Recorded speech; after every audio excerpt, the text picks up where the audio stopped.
नमस्कार, मैं Uday Shankar. News bioscope में आप सबों का स्वागत है। खबरों की शुरुआत करेंगे पटना की सियासी खबरों से। पटना में गोपालपुर और मोकामा उपचुनाव को लेकर सियासत तेज हो गई है और इसके साथ ही नामांकन की शुरुआत भी हो गई है।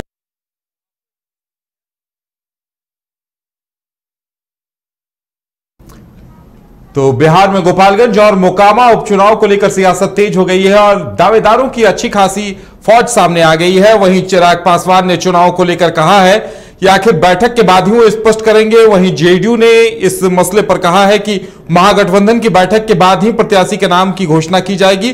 वहीं दूसरी तरफ गोपालगंज के विधायक जिनके निधन के बाद वहां उपचुनाव हो रहा है, उनकी पत्नी ने भी दावा ठोकते हुए कह दिया है कि वो चुनाव लड़ेंगी।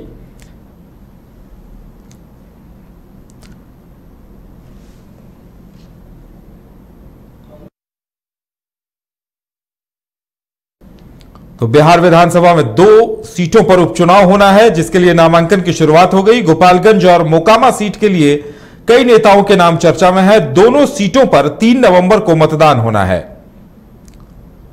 अधिसूचना जारी होने के साथ ही नामांकन की शुरुआत हो गई है।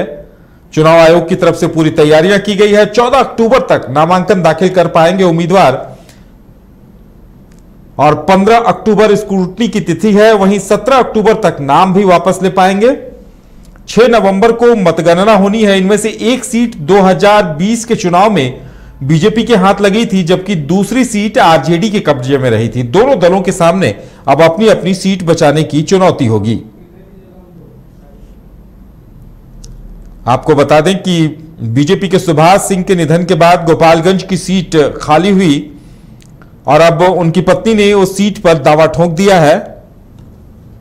वहीं दूसरी तरफ मोकामा सीट पर आरजेडी स्वाभाविक दावेदार है, क्योंकि आरजेडी के टिकट पर अनंत सिंह ने यहां जीत दर्ज की थी, लेकिन अवैध तरीके से AK-47 रखने के आरोप में कोर्ट ने उन्हें 10 साल कारावास की सजा सुनाई है।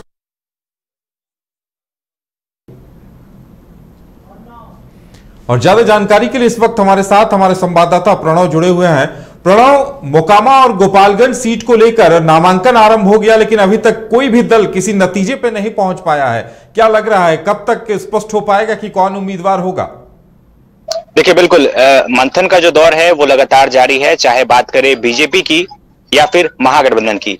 बीजेपी ने भी स्पष्ट कहा है कि हमारी जो तैयारियां हैं वो जोरों शोरों से चल रही है और उम्मीदवार भी तय हैं। जल्द ही इसकी घोषणा कर दी जाएगी।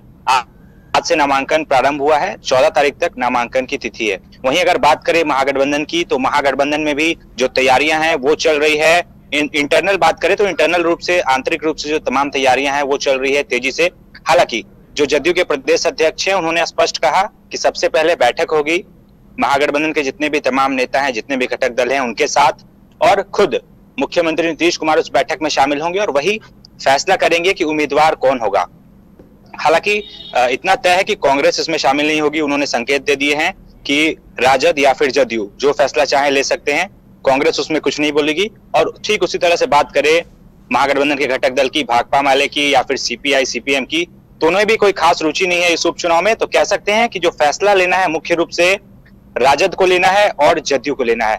राजद के जो तमाम वरिष्ठ नेता हैं, खासकर बात करें लालू प्रसाद यादव राष्ट्रीय अध्यक्ष, या फिर तेजस्वी यादव हों, और भी तमाम जो वरिष्ठ नेता हैं वो सभी दिल्ली रवाना हो रहे हैं। आज कल सुबह दिल्ली रवाना होंगे। 9 और 10 को दिल्ली में अधिवेशन है, तो उम्मीद जताई जा रही है कि 10 तारीख को या फिर उसके बाद घोषणा जो है वो हो सकती है। उसके पहले जरूर महागठबंधन के जो तमाम नेता हैं वो बैठेंगे और बैठ करके राय विचार होगा कि किनको कैंडिडेट बनाया जाए।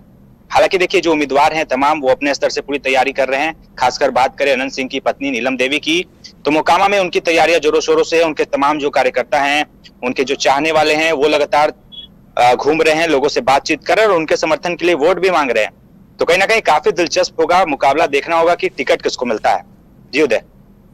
बिल्कुल, मोकामा सीट की बात की जाए तो आरजेडी का स्वाभाविक दावा बनता नजर आ रहा है। वहीं दूसरी तरफ सुभाष सिंह, उनकी पत्नी ने भी दावा ठोक दिया है। तो क्या ऐसे में माना जाए कि मुख्य रूप से मुकाबला बीजेपी और आरजेडी के बीच होता नजर आएगा?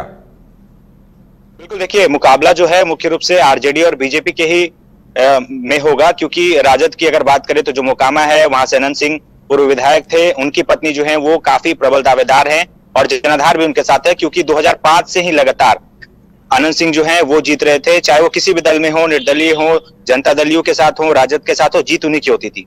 तो मोकामा सीट कंफर्म मानी जा रही है कि नीलम देवी को यदि टिकट मिलता है तो ठीक है, नहीं तो निर्दलीय लड़ेंगे और जीत भी होगी। वहीं अगर गोपालगंज की बात करें तो सुभाष सिंह भी 2010 से लगातार जीत रहे थे, तीसरा टर्म उनका था, तीसरी बार विधायक बने थे। उनके देहांत के बाद सीट खाली हुई है, तो उनकी पत्नी की भी दावेदारी है। अब देखना यह होगा कि बीजेपी किसको सीट देती है, क्योंकि देखिए जो गोपालगंज सीट है वो काफी प्रबल है। और हमारे साथ राजीव हैं इस खबर पे, ये अधिक जानकारी देंगे कि गोपालगंज में क्या कुछ तैयारी है, किस तरीके से होगा।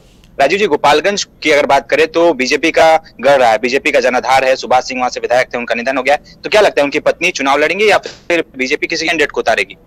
देखिए, अब कोई मतलब चर्चा नहीं है कि किसके, लेकिन फिलहाल ये है कि उनका दावेदारी मतलब कि प्रबल है।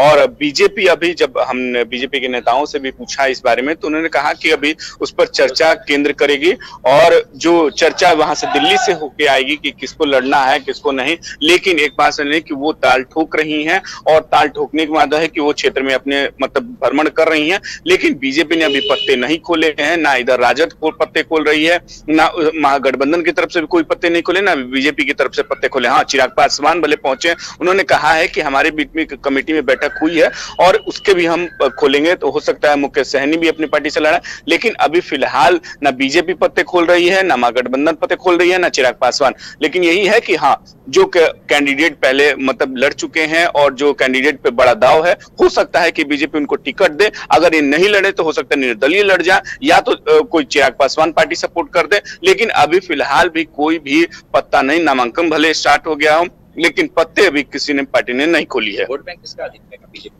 देखिए, गोपालगंज में देखिए वोट बैंक की बात करें तो गोपालगंज बीजेपी का गढ़ रहा है, और एक फॉरवर्डेड वोट जो मान के चले कि वहां सबसे ज्यादा है। और उस अगर वो वोट बैंक बीजेपी की तरफ कन्वर्ट होता है, लेकिन इस तरीके से जब महागठबंधन जहां कहती है सबकी पार्टी है, मतलब उसमें भी सेंध है, कुछ ऐसे भी स्वर्ण में सेंध है काला। मान लीजिए कि महागठबंधन ने लगाई है, प्रदेश अध्यक्ष भी उनके ऐसे फॉरवर्डेड हैं, मतलब तमाम है। बहुत सारे टिकट आपके विधान परिषद में जो उन्होंने दिए हैं, तो कहीं ना कहीं उसका फैक्टर आपको दिखेगा गोपालगंज में। लेकिन बीजेपी का जो गढ़ रहा है, अब बीजेपी गढ़ बचा पाती है नहीं, ये तो अब समय बताएगा आने वाले।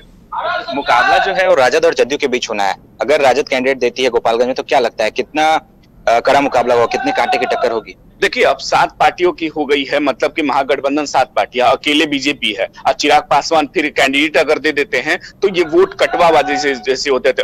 वहीं मुकेश सहनी भी कह रहे हैं कि हम भी अपना वोट दें, मतलब कैंडिडेट देंगे। तो एक मान के चलिए कि बीजेपी के साथ अगर चिराग पासवान सपोर्ट कर देते हैं तो भले बीजेपी के, क्योंकि गोपालगंज इलाका रहा है जो बीजेपी के हमेशा रहा, लेकिन राजद जो 7 पार्टियां और कहती भी है कि हम सब के साथ हैं और सब हमारे साथ हैं, मतलब A to Z की पार्टी कहती है, तो A to Z की पार्टी और 7 पार्टियों का फैक्टर, तो कहीं ना कहीं बीजेपी को भी एक कड़ी चुनौती इस बार मिलेगी दोनों सीटों पर।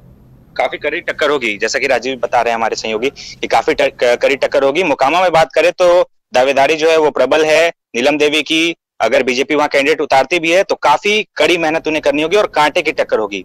वहीं अगर बात करें गोपालगंज की, तो वहां राजद को कांटे की टक्कर दे देंगे, क्योंकि बीजेपी काफी मजबूत है। जी उदय।